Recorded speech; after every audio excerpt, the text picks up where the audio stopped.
တာလီစောပါမျိုးအားလုံးပဲမင်္ဂလာပါရှင်ဒီနေ့ကတော့ရခိုင်ရှက်ပေးသည့်ရှေ့လေးရှက်ပြမှာဖြစ်ပါတယ်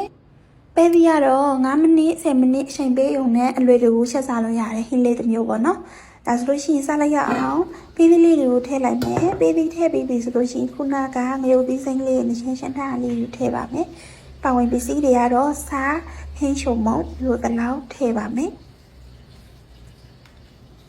ခြေကတော့အနေတော်လောက်ထည့်ရပါတယ်ဒါကြီးလည်းအများကြီးမလို့ပေါ့နော်ထည့်ရတော့ရှောက်ကက်ကက်လေးဖြတ်ပါဆိုတော့နည်းနည်းပဲထည့်ပါတယ်